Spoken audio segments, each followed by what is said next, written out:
வடவேங்கடம் தென்குமரி ஆயிடை தமிழ் கூறும் நல்லுலகில் தமிழகத்தின் வடமேற்கு பகுதியாய் திகழும் வடக்கே பெரும் பாலை வைகாவூர் தெற்கிருக்க குடக்கே கொல்லிமலை சேர்வராயன் மலை இருக்க மேற்கில் வெள்ளிமலை களித்தண்டலையோடு காவிரி குடகிலே பிறந்த காவிரி கொங்கிலே தவழ்ந்து வர தவமணியாய் பவானி கொங்கு மண்ணிலே பவனி வர வெள்ளிமலை ஊர் வழிகடக்க ஆண் பொருணை அமராவதி நொய்யல் நதியாய் பெருகி வரும் கொங்கு நாடு வாழ்க. ஐயாறு பாலையாறு நல்லாயாறு போராடை அணிந்து நாடோடு இருக்கின்ற மக்கள் மத்தியிலே வெள்ளாமை செய்து பருத்தினால் வெள்ளாடை உயர்த்தி உலகத்தை நாகரிகம் கற்றுக் கொடுத்த நமது சமுதாயம் தொடர்ந்து பல ஆண்டுகள் 900 ஆண்டுகளாக விவசாயத்தை குலத்தொழிலாக செய்து கொண்டு தொடர்ந்து செயல்பட்டு வந்து கொண்டிருக்கின்றோம். பொதுவாக கொங்கு நாட்டிலே கருதமுடான நிலங்களை எல்லாம் சீர்படுத்தி நல்ல விளைச்சல் நிலங்களை ஏற்படுத்தி கடுமையான உழைப்பாலும் எளிய வாழ்க்கை முறையினாலும் நல்ல ஒழுக்கத்தினாலும் அனைவரையும் அனுசரித்து ஒழுக்கத்தோடு வாழ்க்கை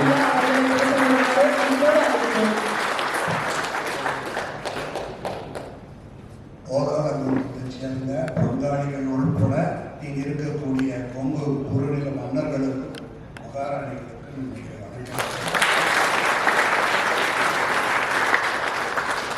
உலகத்தில் பல நாடுகளுக்கு போயிருக்கோம், பல தொழில் பண்ணியிருக்கோம், பல பேரோடு பேசியிருக்கோம். நம்ம கொங்கு நாட்டுக்கு இடையான பகுதி உலகத்தில் எங்கேயும் கிடையாது. இந்த மாதிரி எங்கேயும் உலகத்தில் பார்க்கவே முடியாது. ஒரே காரணம் கொங்கு கவுண்டர் கொடுத்திருக்கக்கூடிய சாரமாக எடுத்துக் கொடுத்திருக்கக்கூடிய அறம் சார்ந்த நேர்மை சார்ந்த துணிவு சார்ந்த தொழிலை நமக்கு கொடுத்து நம்மளுக்கு ஏற்பட்டது. கால மாற்றத்தினால் விவசாயத்தில் இருந்து நாம் வந்த போது இன்று நமது சமுதாயம் இருக்கக்கூடிய இடம் மிக உயர்ந்த இடம். இதை நம்முடைய அடுத்த தலைமுறைக்கு எடுத்து செல்லும். 1987 நான் தொழில் ஆரம்பித்த போது பெங்களூர் மாநிலம் சுலபம் இல்லை. 13 பேங்குகளுக்கு போய் கடைசியாக கனரா பேங்க் கொடுத்தாங்க. அந்த சமயத்தில் தான் இந்த விவசாயத்திலிருந்து கொஞ்சம் மாறி நமது சமுதாயம் பஞ்சாலை தொழிலிலும் இந்த நிட்டிங் தொழிலிலும் முன்னேற்றம் அடைய ஆரம்பித்திருக்கிறது. உலகமயமாக்கல் அப்பொழுதுதான் வந்தது. அப்போதான் வேடசந்தூர் திண்டுக்கல்களில் ஒன்றொன்றாக பஞ்சாலை தொழிலை திருப்பூரிலிருந்து சென்றவர்களும் மற்றவர்களும் ஆரம்பித்து மிக உச்சத்துக்கு சென்று கொண்டிருந்த காலம். இப்போ முதலாக இந்த டெக்ஸ்டைல் ட்ரேட் இட்மான்னு சொல்லிட்டு 4 வருஷத்துக்கு ஒரு தடவை வெளிநாட்டில் நடத்துவாங்க. அப்புறம் ஒரு தடவை பாம்பேல வச்சுருப்பாங்க. அது இந்தியன் இருக்காங்க. முதலாக நாங்கள் போட முதல் கவுண்டர் நான்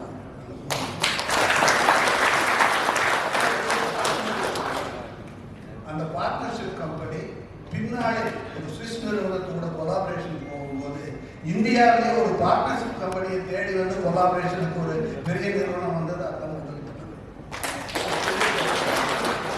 அப்ப நம்முடைய முன்னேற்றத்துக்கு காரணமாக இருந்தது எதுவென்றால் எங்கெல்லாம் கவுண்டர்கள் மில்ல வச்சிருந்தாங்களோ அங்க போனா முதல்ல சமுதாயத்தில் நம்மை சேர்ந்தவர் ஒருத்தர் தொழில் செய்கிறார், அவருக்கு நாம் உதவ வேண்டும் என்ற எண்ணத்தோடு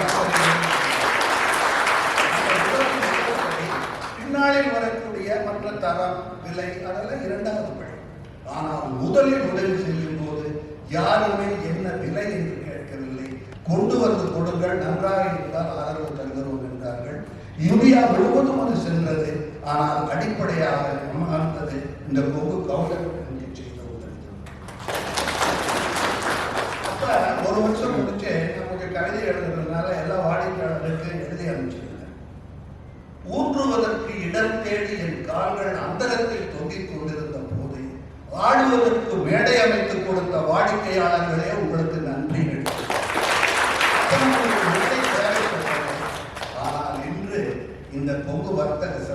உங்களுக்கு ஒரு பெரிய மேடையை அமைத்து கொடுத்தது. இதெல்லாம் நம்ம தொழில் செய்ய ஆரம்ப காலத்தில் ஒரு கனவு இருந்து கொண்டே இருக்கும். கடவுள் போகிற ஒரு ப்ராடக்ட் எடுத்து போகிற யாராவது அதை பற்றி கேட்க மாட்டாங்களா? யாராவது அதை பற்றி ஒரு நல்ல வார்த்தை சொல்ல மாட்டாங்களா? ஏனென்றால் அந்த ஜெனரேஷன், அந்த தலைமுறை தான் மிகவும் கடினமாக உழைப்பு. நீங்க சொன்னீங்கல்ல, கடின உழைப்பு அந்த தலைமுறை. ஆனால் இந்த தலைமுறைக்கு கடின உழைப்பு தேவையில்லை, ஸ்மார்ட்டா இருந்தா போதுனாங்க. அதுதான் கரெக்ட். அந்த சமுதாயம் வந்து உயர்ந்தது என்றால், ஒரு முறை கல்கத்தா போயிருந்த போது அங்க இருக்கக்கூடிய ஒரு பஞ்சாலை, இப்பெல்லாம் அங்கே பஞ்சாலையே கிடையாது, அதெல்லாம் முடியாச்சு. அவர் சொல்லுவார், சுப்பிரமணியம் அடுத்த தடவை வரும்போது கோயம்புத்தூருக்கு கொஞ்சம் மண் எடுத்துட்டு வாங்க, எடுத்துட்டு வந்து இவர் தலைவெல்லாம் கொஞ்சம் தூவி விடுங்க, அப்போவாது உள்ள வேலை செய்வாங்க. அந்த அளவுக்கு கோவை பஞ்சாலை தொழிலின் பெருமை உலகெங்கும் தெரிந்தது. இன்னைக்கு நீங்க எங்க வேணாலும் போல, இந்தோனேஷியா, பங்களாதேஷ், பிலிப்பைன்ஸ், ஆப்பிரிக்க நாடுகள் பெருவருமே போறாங்க. தமிழ்நாட்டில் இருந்து சென்ற ஒருவர் தான் அங்கே மேனேஜர் வரை என்ன சொன்னீங்க. இன்னைக்கு நீங்க எந்த விமான நிலையத்தில் போனாலும் திருப்பூர், கோயம்புத்தூர், சேலம், பொள்ளாச்சி யாரோ ஒரு பொருள் கண்டிப்பா சொல்லுங்க. அதே மாதிரி எந்த ஊருக்கு போனாலும் ஒரு அமைப்பு. 2015 நியூயார்க்ல நம்ம கொங்கு கவுண்டர்கள் முகாம் நடந்து ஈஸ்வரர் வந்திருக்காரு. அங்க நாமக்கல்ல இருந்து நம்ம டிடி பாலு இருக்காரு இல்லையா, மச்சான் ஒரு மிகப்பெரிய அமெரிக்காவில் இருக்கக்கூடிய நம்ம கவுண்டர் சமுதாயத்தில் கிட்டத்தட்ட ஒரு 70% தேவர் ரெப்ரசன்ட். அப்ப பார்க்கும்போது மிகவும் பெருமையாக இருந்தது. ஏனென்றால் ஆர்ப்பாட்டம் இல்லாமல் இவர்கள் அமைதியாக எல்லாம் செஞ்சாங்க. அதே சமயத்தில் கவுண்டர்கள் இருக்கக்கூடிய இயற்கையான ஒன்று இருக்கு இல்லையா, கெடா வெட்டி தான் அதெல்லாம் சாப்பிட்டேன் இல்லையா, கெடா வெட்டி தான் அதெல்லாம் சாப்பிட்டேன். நமக்கு எந்த இயற்கையான ஒரு குணம் இருக்கிறது இல்லையா, துணிஞ்சு நிற்கிறது. அது நம்ம இயற்கை. இன்னைக்கு பார்க்கும்போது ரொம்ப பெருமையா இருக்கு. 2 விஷயம் இருக்கு. இது எல்லாம் நீங்க இருக்க பேசிக்கிட்டே இருப்பாங்க, மேடையில் உட்கார்ந்து என்னோட ஆட்கள் வந்து மாட்டிக்கிட்டேன்னு சொல்லிட்டு இங்கேதான் திட்டமிட்டபடி சரியாக நேரத்தில் நடத்துவது. மற்ற இடங்கள் சொல்ல முடியாது. இந்த தாட்சணியம் ஒன்று இருக்கிறது. பேசுறாங்க எப்படி கூறுகிறது. இந்த தலைமுறைக்கு சொல்லி தாட்சணியம் காட்ட வேண்டும்.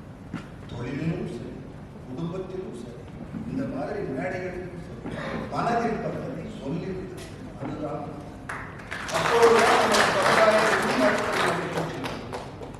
இதை சொல்லக்கூடாது என்று இருக்கிறது.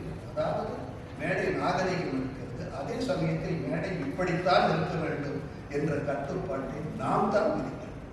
அடுத்தவங்க சொல்லுவாங்க, ஒரு 5 ஸ்டார் ஹோட்டலுக்கு முதல் போறீங்க, தயக்கம் இருக்கத்தான் செய்யும். ஆனால் அந்த தயக்கத்தை தள்ளி எறிந்து விட்டு சென்றால் உங்களை யாரும் வரவேற்பதை நிறுத்திவிடப் போவதில்லை. தயக்கம் நம் மனதில் தான் இருக்கிறது, பார்ப்பவர் மனதில் இல்லை. அதை நாம் உணர்ந்தால் தொழில். இந்த சூழ்நிலையில் வர்த்தகம் இந்த தலைமுறையில் எப்படி இருக்க வேண்டும் என்றால், எந்த தலைமுறையில் நான் சொன்ன மாதிரி ஆட்களை பார்த்து அவர்களை பற்றி விசாரித்து அவர்களுடைய குடும்பத்தை தெரிந்து கொண்டு நாம் தொழில் செய்யும். நாம் பட்ட கஷ்டங்களை நம் பசங்க படக்கூடாதுதான். உங்களுக்கு உங்க அப்பா வளர்த்துருப்பாங்க. எங்க அப்பா வளர்த்த காலத்தில் அவருக்கு என்ன தொழில் செய்யறதுன்னு தெரியாது. அவர் வேலைக்கு போவார்கள், வியாபாரம் செய்வார்கள், ஏதோ ஒன்று பண்ணிட்டு இருப்பாங்க. நாங்களாக படித்து, நாங்களாக தேர்ந்தெடுத்து, நாங்களாக வந்தோம். இப்போ நீங்க என்ன செய்யறீங்க? உங்க பையன் வந்தா பிஹெச்டி காலேஜில் பிஇ, அது ஒரு சமுதாயத்தில். இன்னொன்று டாக்டர் படிக்கணும், இல்லைன்னா ஏதோ ஒரு எம்பிஏ. உங்களுடைய ஆசைகளை உங்கள் குழந்தைகளை தயவு செய்து திணிக்காது. ஒரு தலைமுறை எப்படி திணித்ததினாலேயே தாழ்வு மனப்பான்மையால் தந்தை செய்த தொழிலை செய்ய முடியாமல் தவித்துக் கொண்டிருக்கிறார்கள். இல்லாவிட்டால் ஆலை விட நான் ஓடி போயிருக்கேன்னு சொல்லிட்டு. ஏன்னா இந்த பஞ்சாலை நடத்துவதற்கு சுலபமாக இதை எந்த பல்கலைக்கழகத்திலும் சொல்லித்தர முடியாது. குறிப்பாக மான்செஸ்டர்லே, அமெரிக்காவிலே எம்பிஏ போய் ஒரு இந்தியன் படிக்க வேண்டிய அவசியம் எதுவுமே கிடையாது. ஏனென்றால் இந்த கொங்கு மண்ணே ஒரு மிகப்பெரிய பல்கலைக்கழகம். மிஷினியே பார்க்காம ஆரம்பித்தவர்கள் உண்டு. ஆனால் இன்று அவர்கள் தான் இன்று இருக்கக்கூடிய இந்தியாவில் மிக உயர்ந்த தொழிலதிபர்களாக இருக்கிறார். அனைவருக்கு ரோல் மாடல் யாருன்னு வடநாட்டில் போய் கேட்டால் எல்லாம் திருப்பூர், கோயம்புத்தூர், கரகத்தான் தான் சொல்லுவாங்க.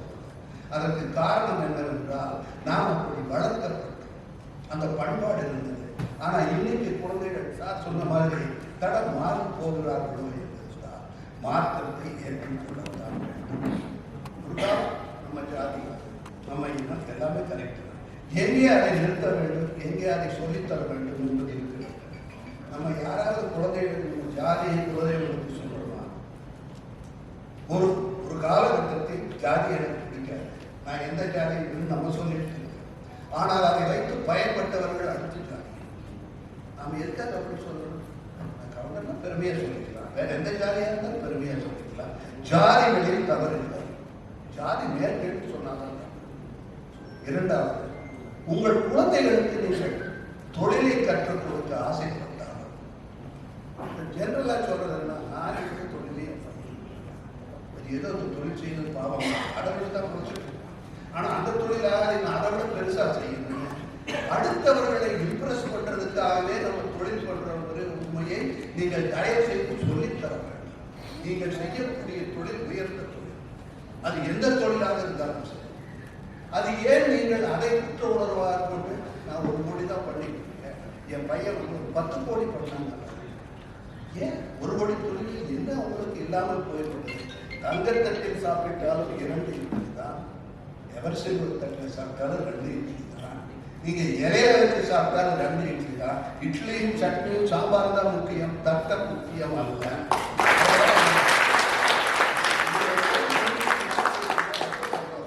உங்களுக்கு வாடிக்கையாளர் சந்தோஷமா இருக்காங்களா? ரொம்ப சந்தோஷம். உங்களுக்கு சப்ளை பண்றவங்க சந்தோஷமா இருக்காங்களா? ரொம்ப சந்தோஷம். நீங்க 1000 கோடி தொழில் செய்தாலும் நீங்கள் உங்களுடைய வாடிக்கையாளருக்கு உண்மையாக இல்லாவிட்டால் அந்த தொழில் சந்தோஷம். அதுதான் நம்முடைய தொழிலை நாம் தெரிந்து கொள்ள வேண்டியது. அது இயற்கையிலேயே நம்ம கிட்ட இருக்கு. அதனால் தான் வெற்றி மேல் வெற்றி பெறுகிறது. ஒழுங்காக வரியை செலுத்தி உங்கள் நிர்வாகத்தில் இருக்கும் அத்தனை பேருக்கும் தெரிகின்ற மாதிரி நான் வரியை ஒழுங்காக கட்டி கொண்டிருக்கிறேன், பிளாக் மணி பண்றதில்லை, ஏமாற்றுவதில்லை என்பதை அனைவருக்கும் மிகப்பெரிய பிரார்த்தனை சொல்லிட்டு இருக்கு. டாடா கம்பெனி அவங்க செய்ய மாட்டாங்க. அவங்களுக்கு ஏஜென்ட் இருப்பாங்க, அவங்களுக்கு கன்சல்டன்ட் இருப்பாங்க, அவங்களுக்கு ஆடிட் இருப்பாங்க, அவங்க மூலமா பண்ணுவாங்க. இதுதான் தொழில். உலகத்தில் இயற்கை தொழில் செய்யற அத்தனை பேருக்கும் மனசுக்குள்ள என்ன தப்பு, அதாவது அவங்க போட்ட கோட்டுக்கு தப்புன்னு தெரியும், ஆனா அந்த தப்பை நாம் மீறலாம் என்று தெரியும். அதனால் அடுத்த தலைமுறைக்கு சொல்லும் போது இவை தவறுகள் இந்த அளவுக்கு செய்யலாம், இதற்கு மேல் செய்யலாம். ஓரளவு வளர்ந்து மிகப்பெரிய நிறுவனமாகி உங்ககிட்ட 1000 பேர் வேலை செய்வாங்கன்னா எந்த தவறும் செய்யக்கூடாது. சொல்ல போனால் நஷ்டமே ஆனாலும் பரவாயில்லை, நான் அந்த பாலிசியை ஃபாலோ பண்ணணும்னு செஞ்சேன். அதுதான் மிகப்பெரிய சந்தோஷம். ஒரு 35-40 வருஷத்துக்கு முன்னால் உற்பத்தி மட்டும்தான் தொழிலாக இருக்கு. அதற்காக மட்டும்தான் அசோசியேஷன் இருக்கு.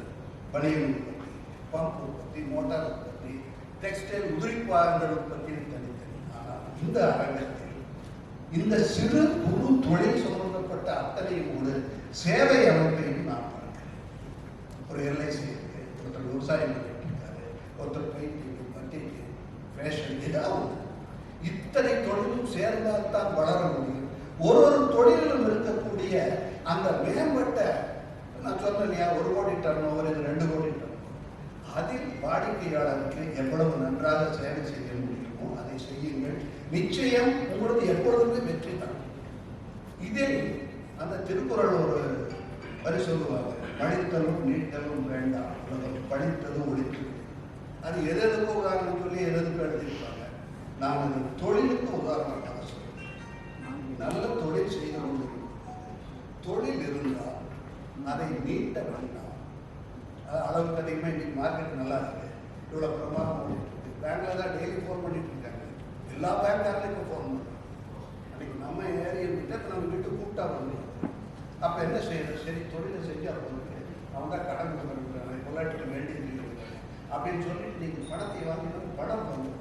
ஆனால் தொழிலுடைய எக்ஸ்பேன்ஷன், அதனால் உங்களுக்கு உண்மையிலேயே உங்களுக்கு ஒரு வருமானம் இருக்கிறது, அதனால் சந்தை இருக்கிறது என்று தெரிந்தால் மட்டும் செய்யுங்கள். பக்கத்து வீட்டுக்காரர் 10 கோடி பண்றான், நான் 20 கோடி பண்ணணும். எந்த காலத்தை கொண்டு என் தொழில் மட்டுமல்ல எதிலுமே ஒப்பீடு வேண்டாம். உங்களுக்கு எது சிறப்பாக நீட்டலும் மனிதலும் வேண்டாம். 10 லட்சம் ஒழுங்காக தொழில் ஓடிட்டு இருக்கு, இதை விட்டு வேற போகணும், இதை குறிக்க வேண்டாம். இதில் இருக்கக்கூடிய சிரமங்களையும் உங்களுக்கு சொல்லிக் கொடுங்க குழந்தைகளுக்கு. சில பேர் அப்ப நான் பேசுறதை கேட்டிருக்கேன். நான் நான் காலையில் செருப்பு இல்லாமல் கபடி அப்போ நான் பைக் ஒரு வேளை தான் சாப்பிடுவேன், ஒரு டீ சாப்பிடுவேன். ஒரு சினிமா பார்க்கறதுக்கு இவ்வளவு நாள் ஆகுன்னு நீங்கள் பையனையும் பேர குழந்தைய உட்கார வச்சு கேட்டால் அடுத்த கேள்வி யாரையும்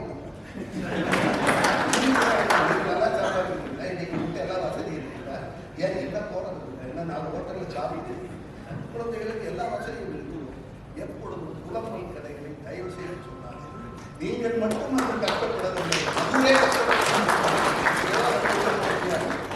தயவு செய்து குழந்தைகளிடம் உங்களுடைய இந்த சோகத்தையை சொல்லலாம். அவர்களாக வந்து கேட்டால் எப்படி கம்பெனி வச்சீங்க, முதல் எப்படி உங்களுக்கு வந்து ஆர்டர் கிடைச்சது, ஃபர்ஸ்ட் 1 லட்சம் எப்படி பண்ணீங்க, இந்த மாதிரி கேட்டால் அப்போது விளக்கமாக சொன்னால் அவர்கள் சந்தோஷப்படுவார்கள். நீங்க வந்து நம்ம சொல்ற மாதிரி பையன் பண்ண மாட்டேங்கிறான், நான் 20 லட்சம் ரூபாய் தொழில் பண்ணிட்டு இருக்கேன், ஒரு கூட்டாக பண்ணுவான், 24 மணி நேரம் தொழிலை விட்டு விட்டு குழந்தைகள் மீது கவனத்தை இப்படி செலுத்திக் கொண்டிருந்தால் குழந்தைகள் நீங்கள் நினைக்கின்ற மாதிரி வரமாட்டாங்க. அன்றைய சமுதாயம் மாறிவிட்டது. அன்னைக்கு கூட்டு குடும்பமாக இருக்கும்போது நம்ம அப்பா அம்மா தாத்தா பாட்டி மேல் இருந்த பாசம் கிடையாது. இன்று இருக்கக்கூடிய வாழ்க்கை முறையில் பாசம் இருக்கிறது. 2 குழந்தை தான் இருக்கு, உங்களுக்கு அவங்கள படிக்க வைக்கணும்னு, உங்களுக்கு தொழிலுக்கும் போக வேண்டியது, உங்களை பார்க்கறதுக்கு நேரம் இருக்காது. அங்கே இங்கே அங்கே ஏதோ ஒரு காலேஜில் படிச்சுட்டு வரும்போது வந்தால் என்ன சொல்ல போகிறாங்க, என்னுடைய இஷ்டத்துக்கு விட்டு விட நான் தொழிலை பார்த்துக் கொள்கிறேன், விட்டுருங்க. ஒரு 60-65 வயதுக்கு மேலானால் தொழிலை இப்படி செய்ய வேண்டும் என்ற எண்ணத்தை குழந்தைகளுக்கு சொல்லாதீர்கள். Because your outdated. 65 ஆனால் அவுட்டேட்டட், எல்லாத்துலேயும் அவுட்டேட்டட். நான் சிவாஜியோட பார்த்துட்டு இருக்கேன், இன்னைக்கு விஜய் கூட பார்க்குற மாதிரி ஒத்துக்கொள்கிறேன்.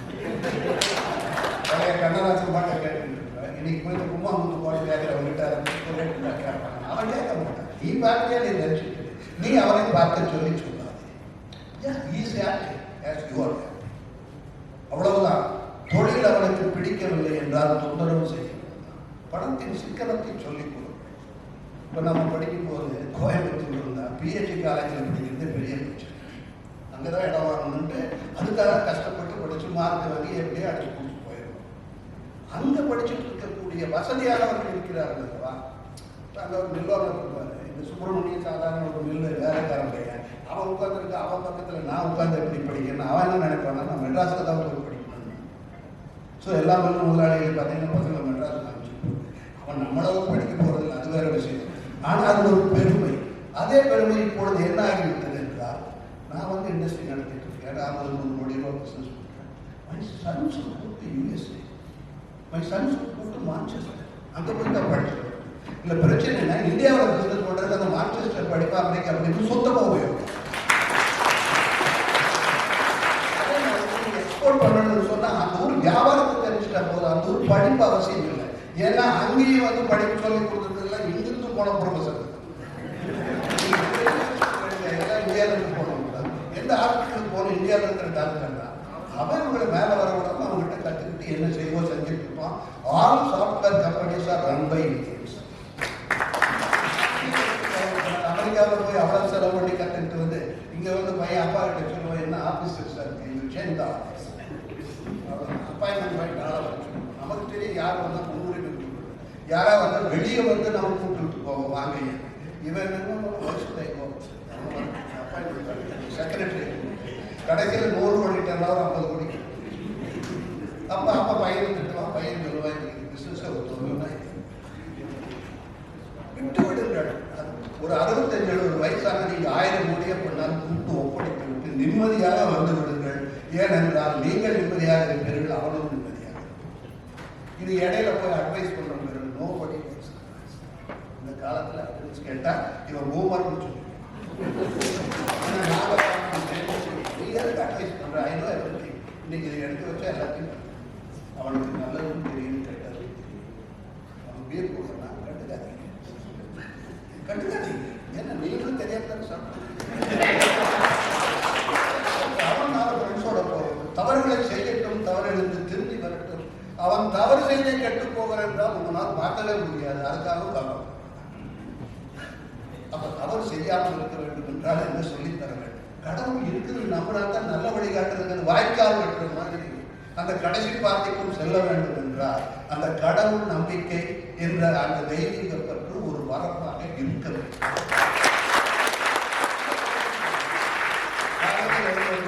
நீங்க ஆபீஸ் போகும்போது 2 நிமிஷம் அவனுக்கு போய் சாமி நீ எதையாவது சொல்லி நாம ஐயர் இல்லை, சமஸ்கிருதத்தில் படிக்க முடியாது, தேவாரம் பாட முடியாது, அட்லீஸ்ட் முன்னாடி சாமி எல்லாத்தையும் காப்பாற்றணும் குழந்தைக்கு சொல்லி திருநீர் விட்டார். இது கௌரவமா எத்தனையோ பேர் காப்பாங்க சொல்லிடுவது அப்படித்தான். திருநீர் நமது அடையாளம். நம்மெல்லாம் சிவபக்தர்கள், சிவன் வழி சைவ வழி வந்தவர்கள். திருநீரின் தூய கோயிலுக்கு செல்வதற்கு இவருக்கு சொல்லுவது, உன்னுடைய குழந்தைகளுக்கு வழிகாட்டுவதை தடுப்பதற்கு கோயிலுக்கு செல்வதற்கு சொல்லுவது. அப்படி குலதெய்வம் கோயிலுக்கு அழைத்து செல்வது, அதனுடைய பாரம்பரியத்தை சொல்லுங்கள். அப்பதான் தெரியும் அவங்களுக்குனா யாரு, எவ்வளவு அதில் குலம் இருக்கு, என்ன இருக்கு. அதை சொல்லிக் கொடுத்தா கேவலம் என்று நினைத்து கொண்டு சொல்வது.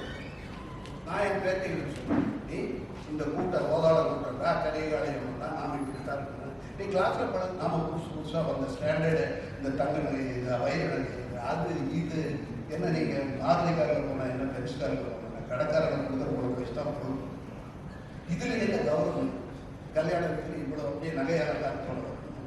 ஏன் கல்யாண வீட்டில் ஒரே ஒரு நகை போட்டு விட்டா சாப்பாடு போட மாட்டாங்களா? மணமக்களை இது எல்லாம் பண்ணிட்டு இருக்கும்போது இறுதியாக வரும்போது பார்த்தா நம்ம குடும்பத்தாங்க நமக்கு முக்கியம். நீங்க பாடுபடுறதே அதுக்காக. 20,000 கோடி டர்னோவர் இந்தியாவிலேயே நான் தான் முதல் பணக்காரன் என்று சொல்லிக் கொண்டிருக்கக்கூடிய முகேஷ் அம்பானி வீட்டு கல்யாணத்தை பார்த்தீங்களா, எவ்வளவு பிரம்மாண்டமா பண்ணாரு. அந்த அம்மா வந்து ஒரு வாத்தியார் அம்மா பொண்ணு, அவரே வாத்தியார் தான் நினைக்கிறேன். இந்து முறைப்படி திருமணத்தை செய்தார்கள். அத்தனை பேரையும் அழைத்து அவர்கள் சக்திக்கு தகுந்த மாதிரி எல்லாம் கொடுத்தார்கள். கொடுப்பதற்காக வென்றே அவர்கள் திருமணத்தை செய்தார்கள். அவர்கள் எதை பற்றியும் பயப்படவில்லை. இப்படி சொல்லுவாங்க பத்திரிகைக்காரர்களுமா, அரசியல்வாதி தான் சம்பாதிக்கலாம், மனசாக செலவு செய்கிறது போது நாம வந்து அப்படி சம்பாதித்து செலவு செய்வதும் நம்முடைய சந்தோஷத்திற்காகத்தான். அதனால எப்படி கல்யாணம் பண்ணாலும் பரவாயில்ல. ஆனால் அதே சமயத்துல ஒரு வீட்டில் இருக்கக்கூடிய ஒரு சின்ன பிரச்சனை, இன்னைக்கு இருக்கக்கூடிய பிரச்சனை, இந்த வர்த்தகர்களுக்கும் சொல்லிக் கொள்ளுகிறேன், குழந்தைகளோடு பழகும் போது சொல்லிக் கொள்கிறேன். நான் நல்லா தான் வளர்த்துறத கேட்க மாட்டேங்கிறான். அப்ப அதை தடுப்பது எப்படி என்றால், நாம் அடுத்தவர்களுக்காக வாழ்கிறோம், அடுத்தவர்களுக்காக தொழில் செய்கிறோம் என்று இல்லாமல் நாம் நமக்காக தொழில் செய்கிறோம், நமக்காக வாழ்கிறோம், நமது நிம்மதிதான் முக்கியம். இதை நினைத்துக் கொண்டால் குடும்பம் என்றால் இருக்கும், தொழிலும்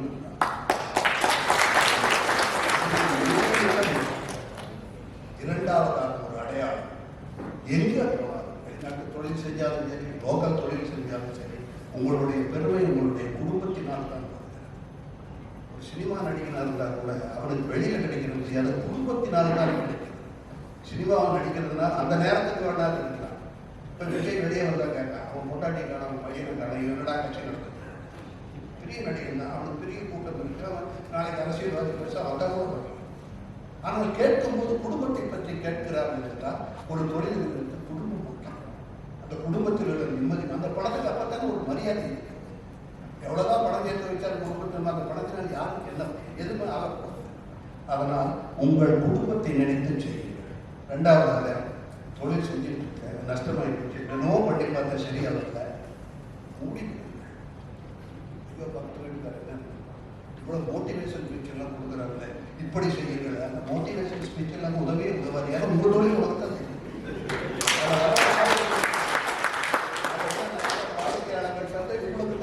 நீங்கள் முடிவெடுங்கள். தொழில் செய்பவர்கள் தான் உலகத்தில் வாழுகிறார்கள்.